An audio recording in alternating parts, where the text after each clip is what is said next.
Let's take a look at the latest surrounding the Seattle Seahawks, Tom. The Seahawks still in play for that number 1 seed. A lot of people wondered, oh, well, they already won the division. Maybe they'll rest their starters, but it sounds like Pete Carroll is going to go for that first-round bye. Yeah, I think there are a lot of good reasons behind this decision. Obviously, you're concerned about a potential injury, but I think because you're still alive, because you are banking on a Packers and a Saints loss to get either the number 1 seed, or if one of those teams loses, you can get up to the number 2 seed, which I think is possible at least. And because, frankly, your offense hasn't been clicking in the way it did earlier this year, I say you should go all out and try and win another game late in the season. Well, here's what Pete Carroll had to say when he was asked about it, saying, look, we're going for it. We would love to have that break for players if we can get it. We're playing for it because it's good for you, it's good for your body, and all of that. So we're going to try and take care of business and get that thing if it's possible. So we're going all out again this week. And I think he's saying, look, we're going to play straight up for 2 reasons. One,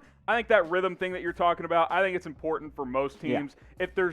I think a team like the Chiefs, for example, is pretty banged up already, so it makes sense to rest some players. But 2, like you said, Seattle hasn't been playing and clicking on all cylinders offensively. And if you happen to get the number 1 seed in the process, why not take a swing at it? This is not something that very many teams do, but I think this is the type of game where you should be paying attention to, hey, what's going on elsewhere? Like if the Packers are up big on the Bears and the Saints are up big, or even vice versa, if they're way behind, maybe you say, okay, guys, hey, let's make sure we stay healthy. Because your nightmare scenario, of course, is, knock on wood, Russell Wilson gets hurt.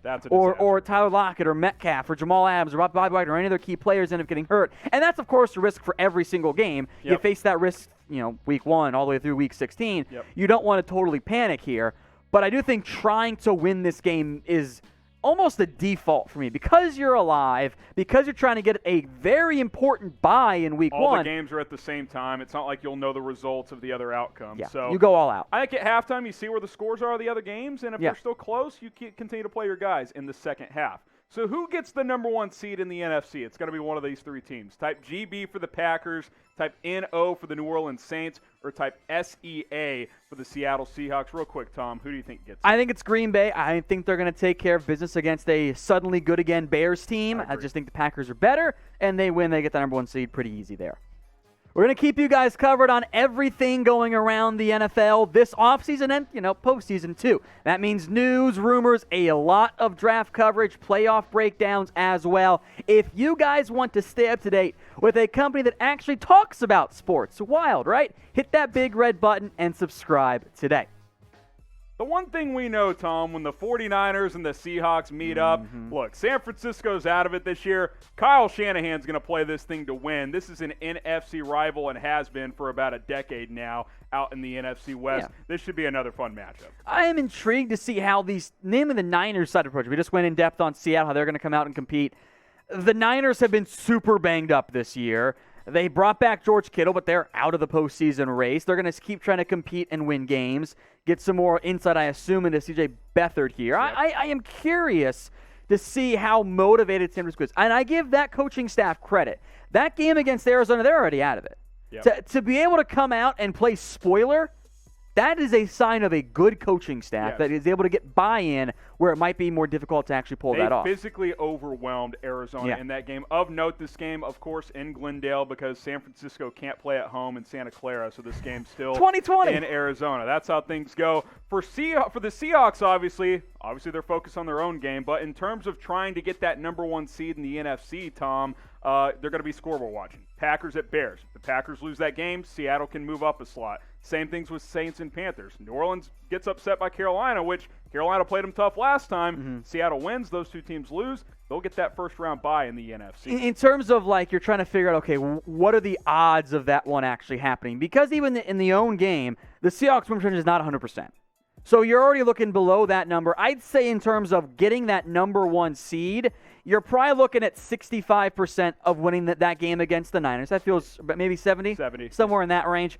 But then you've got, let's start with Saints and Panthers.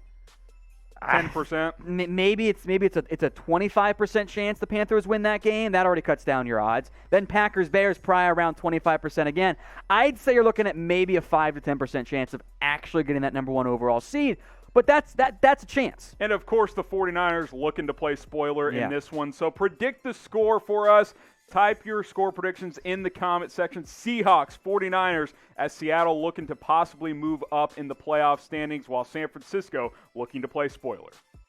Got some deals for you guys here. If you head over to chatsports.com/jersey deal, again, chatsports.com/jersey deal, you're going to find a bunch of official NFL jerseys for under $80. Whatever team you cheer for, Chiefs, Seahawks, Bears, Cowboys, Niners, the Jags even, they got you guys covered at chatsports.com/jersey deal. By the way, Harrison, I love the star jerseys for the Cowboys. Producer Brett does not like them. Is it too early to buy a Trevor Lawrence Jags jersey? You can custom make one if you want. There you go. If you don't want to wait. Chatsports.com/jersey deal. By the way, a select few of the jerseys at this link, like the Baker Mayfield Browns one, OBJ as well, $35.99. It's an excellent deal.